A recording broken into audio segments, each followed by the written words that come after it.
The roast was still steaming when my mother slid the envelope across the table to my sister. Not handed. Slid. Like a dealer at a casino pushing chips to the winner.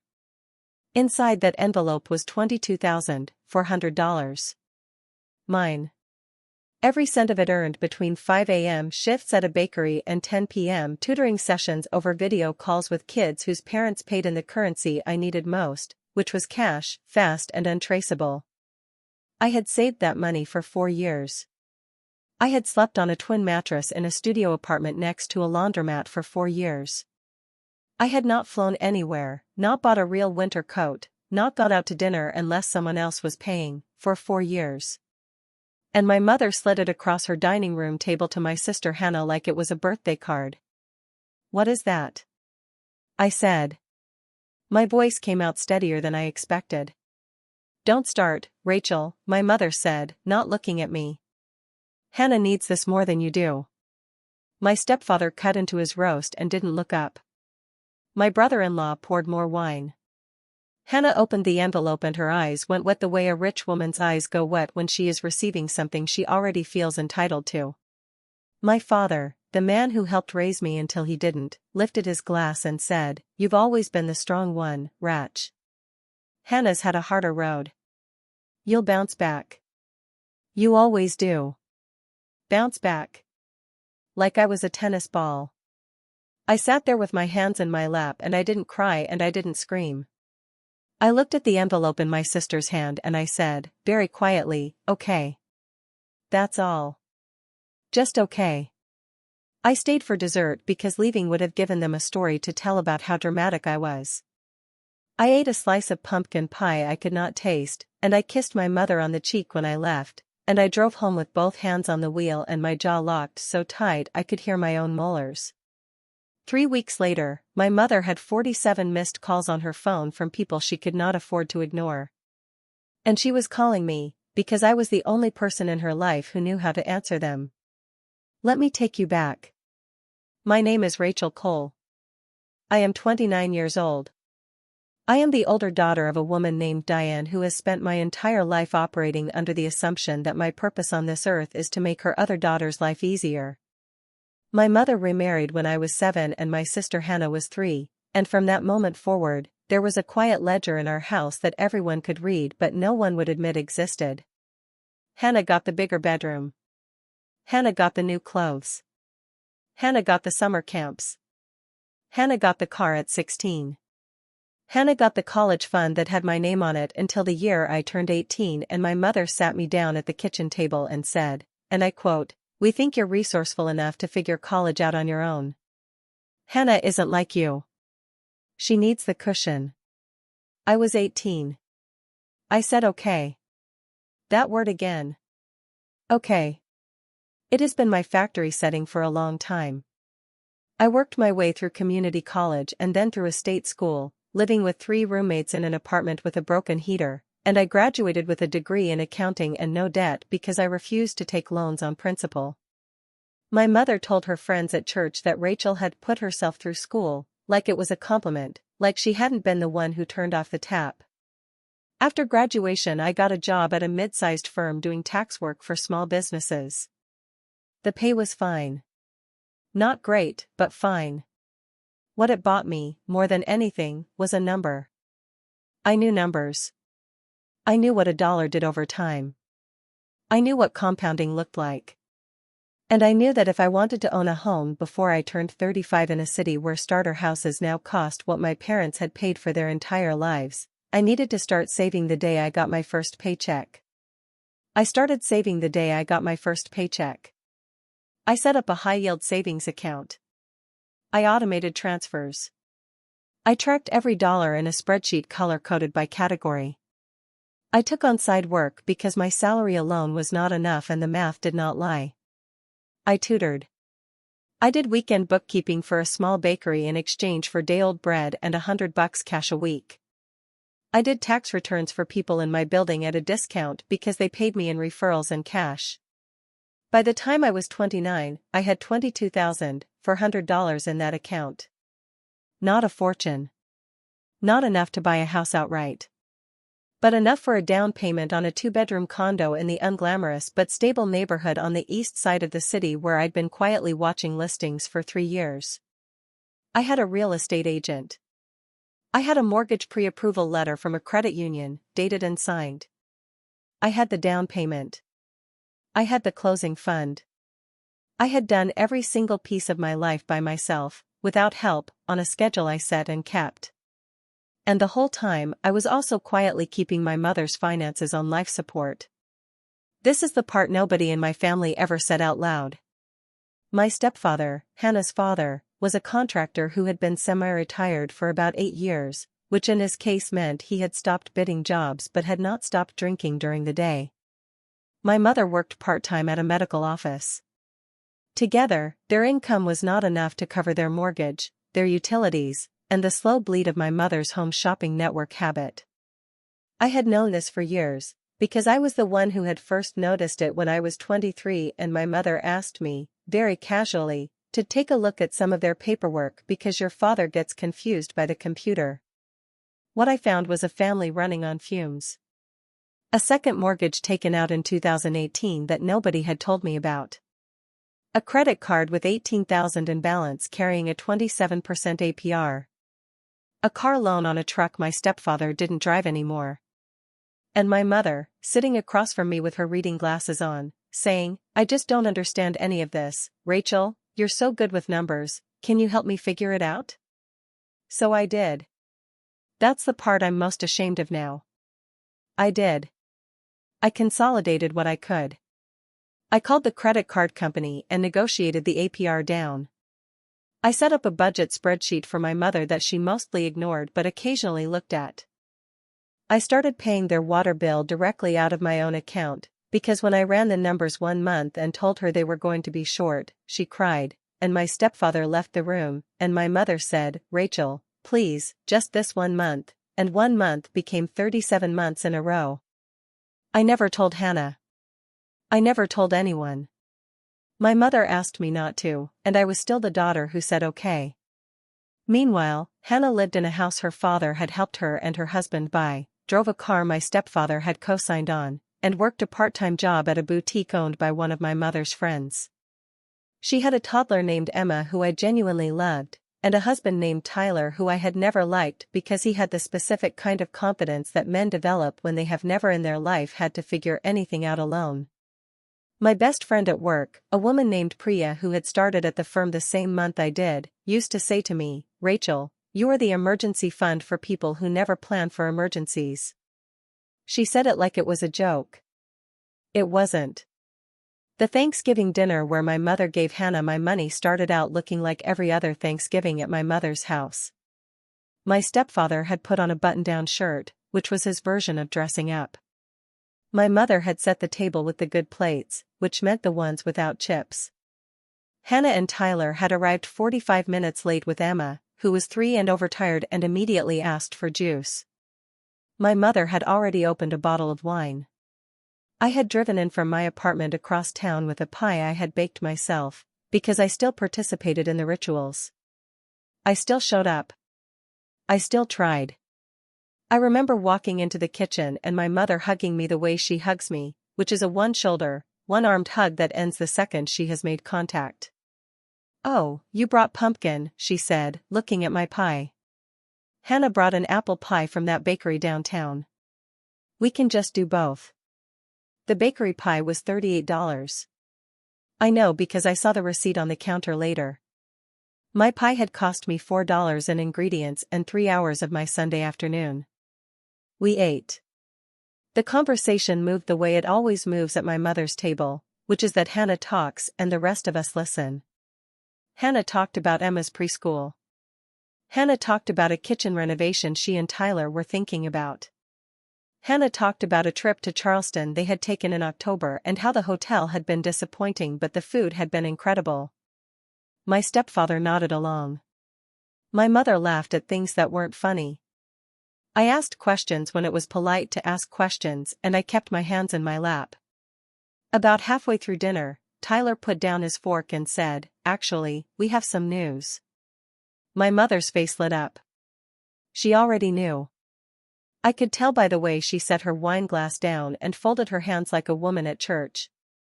"We're putting an offer in on a house," Tyler said. "In Cedar Grove. 5 bedrooms, pool, the whole thing." Cedar Grove was the neighborhood where people who had not yet earned their money lived so that people who had earned theirs would drive by and assume they had. I had looked at houses in Cedar Grove exactly once, 3 years ago, and walked away laughing.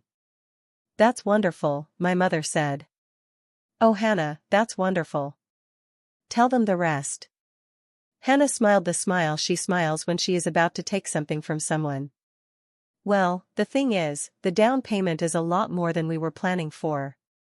The house is a stretch. And with Emma starting private preschool, and us wanting to try for another baby, the timing is just tight." My stepfather looked at his plate. My mother looked at me. That was the first moment I felt my stomach drop. Not because I understood yet. Because I recognized the look. It was the look she had given me when I was 18 and the college fund disappeared. It was the look she had given me when I was 23 and the credit card bill came out. It was the look of a woman about to ask her older daughter to solve a problem that was not hers. "Rachel, honey," my mother said. "No," I said. "Just that. Just no." My stepfather's fork paused halfway to his mouth. "You don't even know what I'm going to say," my mother said. "I know what you're going to say." Hannah's jaw tightened. Tyler's hand closed around his water glass. "Rachel," my mother said, softer now, using the voice she uses at church. "It isn't like that. We already handled it. We just wanted to tell you in person because we thought you'd want to be part of the moment." "Handled what?" I said. That was when she slid the envelope across the table. "I want you to understand something about the moment the envelope came out. I did not immediately know what was in it. I thought, for about 4 seconds, that it was a card. A holiday card. A gift card for the restaurant I liked. Something that would have been, under any other circumstances, one of those small gestures that would make me feel, briefly, like my mother had seen me. Then Hannah opened it and I saw the cashier's check. I saw the amount printed in that particular courier font that banks use when they want a number to look official. $22,400. The exact balance of my savings account. Not a round number. Not an approximation. The exact amount. She had drained it. To the dollar. Years ago, when I was 25, my mother had asked me to add her to my savings account just in case something happens to you, honey, just so I can help with the arrangements. That's a direct quote. That is the sentence that ended up costing me $22,400. I had added her. I had been a good daughter. I had trusted her the way you trust someone whose entire job was to love you first. And she had emptied the account 3 days before Thanksgiving. "We're going to pay you back," Hannah said immediately, like she had rehearsed it. "Mom and I talked. Once we're settled in the house, we'll figure out a payment plan. This is just a short-term thing." "You drained my down payment," I said. "It's a loan, Rachel," my mother said. "It was sitting there. You weren't using it." "I was using it. I had a house picked out. I had a pre-approval letter. I was going to close in February. In that little neighborhood by the train tracks," my mother said, and she actually made a face. "Rachel, honestly, Cedar Grove is going to be such a better investment for the family. Emma needs yard space. You're going to love visiting." "I'm going to love visiting," I repeated. My stepfather, finally, spoke. "Your mother and I talked about this a lot, Rach. You've always been the strong one. Hannah's had a harder road. You'll bounce back. You always do." There it was. The sentence that would play in my head for the next 3 weeks. I looked around the table.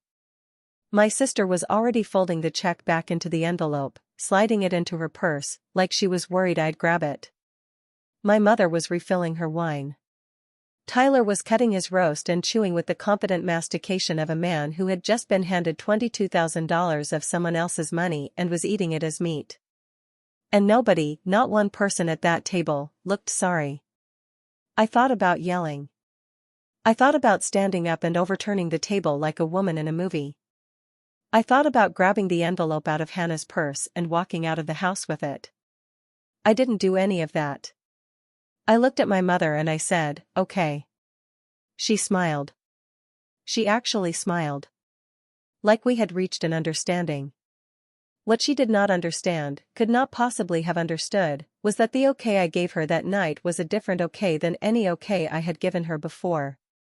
For the first time in 29 years, when I said okay, I was not agreeing to anything. I was making a note. I was closing a file. I was writing, in pen, in the margin of my own life, one single word.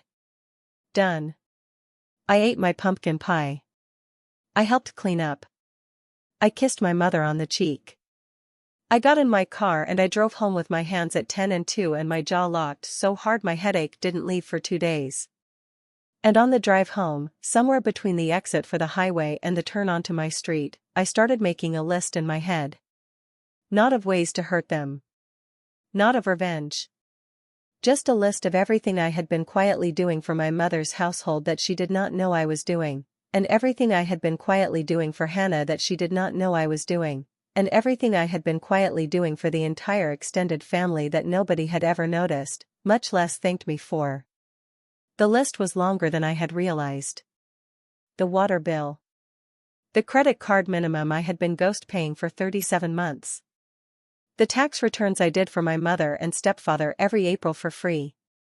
The tax returns I did for Hannah and Tyler every April for free. The QuickBooks setup I had built for my stepfather's last 3 contracting jobs so he could actually invoice clients correctly.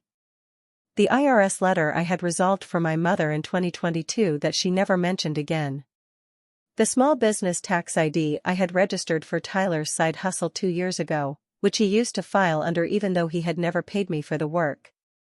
The college savings account I had quietly set up for Emma when she was born, funded with $100 a month of my money, that my mother had bragged about to her friends as if she herself had done it. And the biggest one. The one that, sitting at the red light on Maple and 12th, I realized was going to matter more than any of them. My mother's mortgage was in my name. Not the primary. The refinance she had done in 2021, when the rates dropped and her credit was too weak to qualify, and she had asked me to co-sign just to get us over the hump, Rachel, just so we can lock in the good rate before they go up. I had co-signed. I was 26. She had cried when she asked and I had said okay and I had signed the papers and I had never once checked whether she was making the payments on time, because she was my mother, and that is the kind of thing you trust your mother to handle. The light turned green. I drove home. I walked into my apartment. I sat down at my kitchen table with my laptop and I opened the mortgage servicer's website, and I logged in with the credentials I had kept saved because I had set up the account for her and she had never bothered to change the password. And I looked at the payment history. She was 2 months behind. There was a late notice dated October 14th. There was another one dated November 8th. There was a certified letter indicated as sent on November 21st, which was 6 days before Thanksgiving, which meant my mother had already known, when she slid that envelope across the table, that she was months behind on a mortgage in my name, and she had still taken my down payment and given it to my sister for a different house. I closed the laptop. I sat at the table for a long time. I did not cry. I did not call anyone. I just sat there. And I started making a different list. The list I started that night was not a list of people to punish. It was a list of tasks to stop doing. That is a distinction I want to be very clear about, because the weeks that followed looked, from the outside, like revenge. From the inside, it was housekeeping. I sat at my kitchen table with a legal pad and I wrote down every single thing I had been doing for my mother, my stepfather, my sister, and her husband, for free, for years, out of some idea of family that had never been reciprocated. And next to each item, I wrote the date I was going to stop. Most of those dates were the next morning. The first thing I did, at 11:47 p.m. on Thanksgiving night, was log into my bank and cancel the automatic transfer that had been paying my mother's water bill every month for 37 months. It took me 11 seconds. I had been carrying that charge as a quiet line item in my budget for over 3 years, and it took 11 seconds to remove it. I stared at the screen for a long time after. Not because I felt guilty. Because I was astonished at how long I had been doing something that took 11 seconds to undo. The second thing I did was log into the mortgage servicer's account. The one with my name on the note. I changed the password. I updated the email on file from my mother's address to mine. I set up paperless statements so that every single notice, every late fee, every payment confirmation, would come directly to me and not to her. Then I called the customer service line, which was open 24 hours, and I asked, in the calmest voice I could manage at midnight on Thanksgiving, to be added as the primary point of contact on the account and to have a fraud flag put on any attempt to refinance or take out an additional line of credit against the property. The woman on the phone was lovely. She had no idea what she was participating in. She said, "You're a cosigner, not the primary borrower, so we can't actually remove the primary borrower's access, but we can make you the first point of contact for any communications about the account, and we can put a note requiring dual authorization for any material changes." I said, yes to all of that. She said, "Is there anything else I can help you with tonight, ma'am?" I said, "No, that's everything," and I realized as I said it that it was not everything. It was nothing. It was the first step. I slept 4 hours that night. When I woke up on Black Friday, I did not go shopping. I opened my laptop and I made the list real. I organized it into a spreadsheet, because that is what I am. I am a woman who organizes things into spreadsheets. Column A was the task. Column B was who benefited.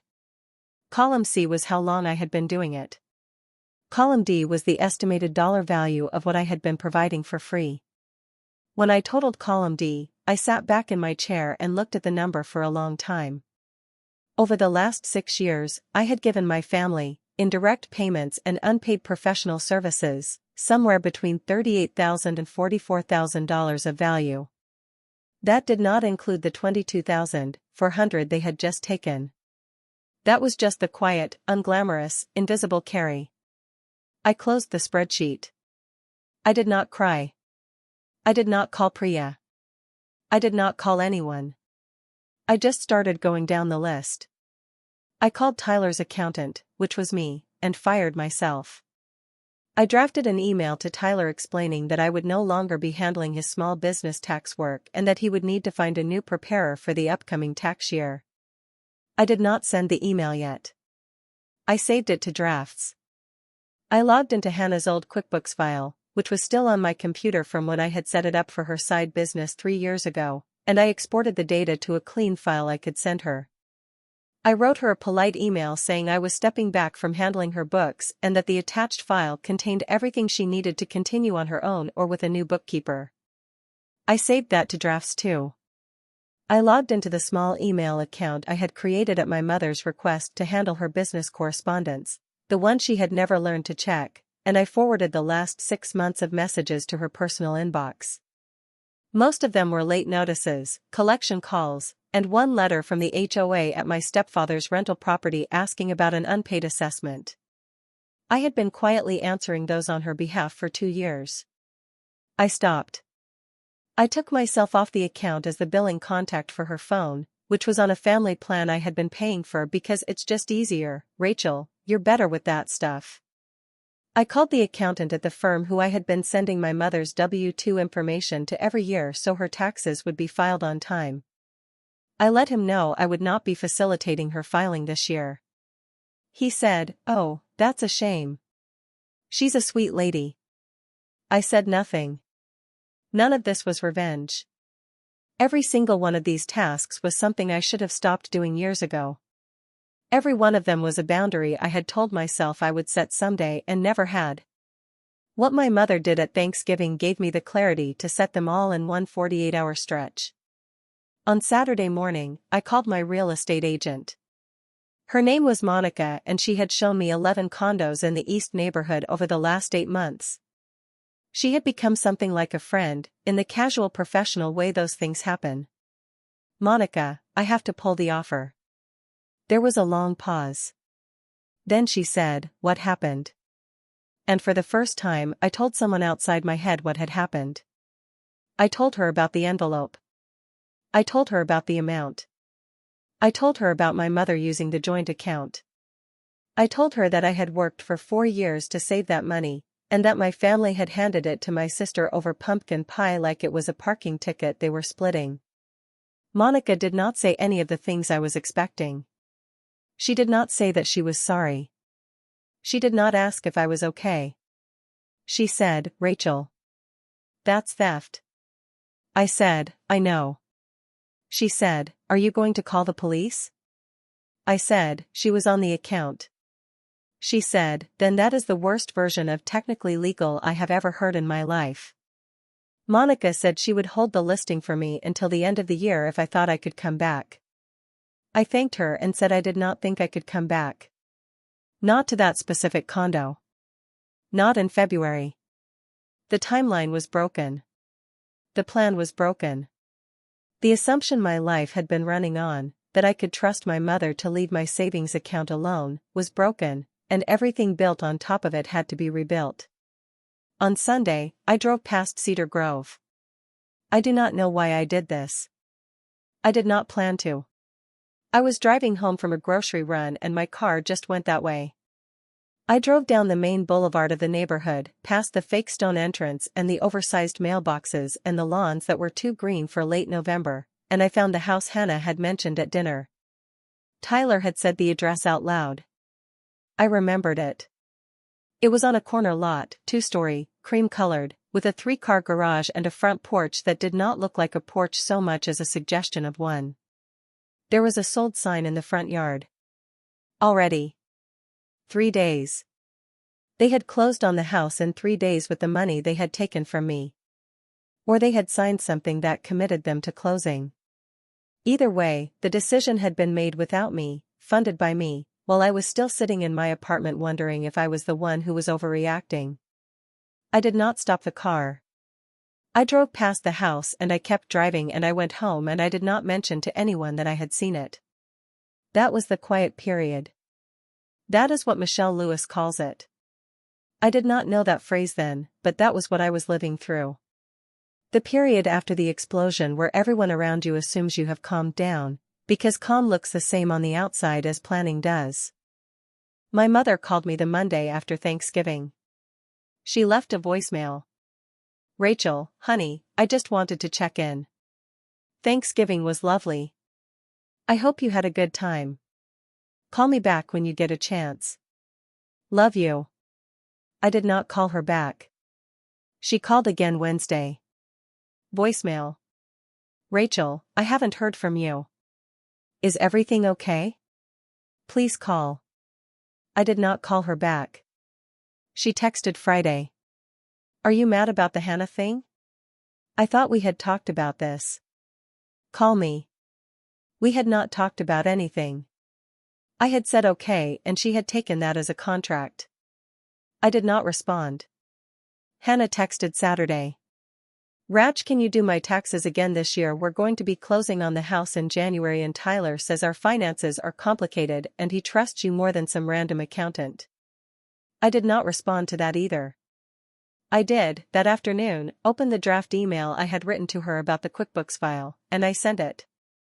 I attached the exported file. I wrote, Hi Hannah, I am stepping back from handling your bookkeeping and tax work. The attached file contains your full history through this quarter and can be imported into any standard accounting software.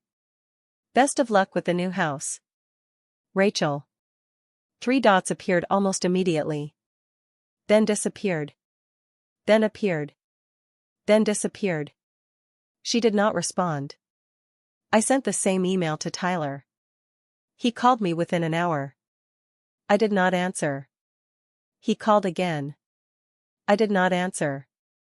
He left a voicemail that started with, Rachel, what the hell, and I deleted it without listening to the rest. By the second week of December, the wider network had started to feel the pinch, and I was starting to hear about it secondhand.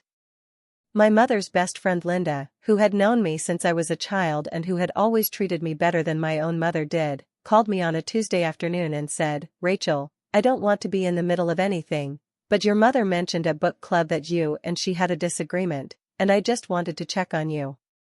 I told her, plainly and without emotion, what had happened. I did not ask her to do anything with the information. I just said, my mother took $22,400 of my savings and gave it to Hannah for a down payment on a house without my knowledge or permission. I had that money earmarked for my own down payment. I do not have a relationship with her right now. Linda was quiet for a long time. Then she said, "Oh, Rachel." Just that. "Oh, Rachel." I do not know what Linda did with that information. I did not ask. But I know that within about 10 days, my mother's phone started ringing in a different way than it had been. The first call I know about for sure came on December 10th. It was the mortgage servicer. They called her because I had listed myself as the primary point of contact, but the note was still in both names, and they had a policy of notifying the primary borrower when a material change was made to the account. My mother answered. The representative informed her that her daughter, Rachel Cole, had added a fraud flag and a dual authorization requirement to the account. My mother asked why. The representative said she was not able to share that information and that any questions should be directed to me. My mother called me. I did not answer. She called 6 more times that day. On December 12th, the credit card company called her. The one with the $18,000 balance. I had been ghost paying the minimum on that card every month from an autopay I had set up from my own checking account. I had canceled that autopay on Black Friday. The December minimum had come due on the 10th. It had not been paid. The card was now 2 days late, and the APR had jumped from the negotiated rate I had secured back in 2022 to the penalty rate, which was 31%. She did not know this yet. She was about to. On December 13th, the water company sent a final notice. I had seen this coming. Their billing cycle was the 8th, the grace period was 5 days, and after that they escalated fast. The final notice informed her that service would be disconnected on December 20th if the past due balance was not paid in full. The balance had built up because the autopay had been the only thing keeping it current for almost 4 years. On December 14th, my stepfather's truck payment bounced. This one I had not directly been involved in, but it was connected, because the checking account the truck payment pulled from was the same account that usually got a monthly transfer from the savings account I had been feeding. Without my transfer, the checking account was thin. It had cleared for the mortgage, because that was the first of the month, but it had not cleared for the second of the month truck payment. My stepfather called the dealership. The dealership told him his payment had been returned for insufficient funds. This was the kind of thing that mortified him more than it worried him, because he was a man who still thought of himself as a man who paid his bills. On December 15th, the IRS notice arrived. This one I did know about. Back in 2022, when I had resolved the earlier IRS issue for my mother, I had set up an installment plan for an older tax year she was behind on. The plan required a direct debit payment of $212 on the 15th of every month, and it pulled from the account she had emptied in November when she drained my savings into the cashier's check for Hannah. She had not refilled that account. The December payment had bounced. Missing an installment plan payment triggered an automatic notice of default, which in turn reinstated the full balance of the original debt, which was a little over $9,000, and canceled the plan. None of these things were connected on purpose. I want to say that again. None of these things were things I engineered to collapse at the same time. They collapsed at the same time because they had all been running on the same quiet support system, which was me, and I had stopped providing it. By December 16th, my mother had 47 missed calls on her phone. I know the number because Priya, my best friend at work, told me. Priya told me because my mother called Priya. My mother had found Priya's number in an old email thread, one I had forwarded years ago about a vacation Priya and I had almost taken. My mother called Priya at 11:14 on a Wednesday morning and asked her, in what Priya described as a very tight voice, whether Priya knew how to reach me. Priya said, "Mrs. Cole, I see Rachel every day at work. She's fine." My mother said, "Can you tell her I need to speak with her? Can you tell her her phone is having problems?" Priya said, "I don't think her phone is having problems, Mrs. Cole." There was a long silence. Then my mother said, "Priya, do you know how many calls I have tried to make today? Do you have any idea how many people are calling me back? Rachel does this, Priya. Rachel is the one who handles this. I have 47 missed calls." Priya, who is 5'2" and one of the most quietly lethal human beings I have ever met, said, "Mrs. Cole, it sounds like you need to start handling your own calls. Have a nice afternoon." She hung up and immediately called me. I was at my desk. I took the call in the stairwell. "Rach, your mom just called me." I did not say anything. 47 missed calls. That's what she said. 47. What did you do? I said, "I stopped." Priya was quiet. Then she said, "You stopped what?" I stopped paying her water bill. I stopped paying her credit card minimum. I stopped facilitating her taxes. I stopped managing her communications. I stopped handling things. Rachel. I didn't do anything to her. I just stopped doing things for her. Rach, I am so proud of you. I could cry in this stairwell. I did not cry. But something in my chest let go a little bit, and I had to sit down on the concrete step and put my forehead on my knees and breathe for a minute. That night, I went home and I looked at my own phone. 17 missed calls from my mother over the previous week. 9 from my stepfather. 4 from Hannah. 2 from Tyler. 1 from Linda, which I returned, briefly. I did not return any of the others. On December 17th, Hannah texted me. "Rach, mom is losing her mind and dad's truck got repoed this morning. Please just call her. Whatever this is, it can't be worth this." I read the text. I did not respond. I put the phone face down on the table. Dad's truck got repoed this morning. My stepfather's truck. The one I had not been directly paying for, the one that had bounced 3 days earlier, the one that the dealership had given him 5 business days to cure before sending the repo order. He had not cured it. He did not have the money to cure it, because my mother had given the money to Hannah, and Hannah had given it to a mortgage company in Cedar Grove. On December 18th, my mother called my office. I was in a meeting. The receptionist, a very kind woman named Gloria who had worked at the firm longer than I had been alive, came into the conference room and whispered that there was a woman on the line claiming to be my mother, saying it was an emergency. I excused myself.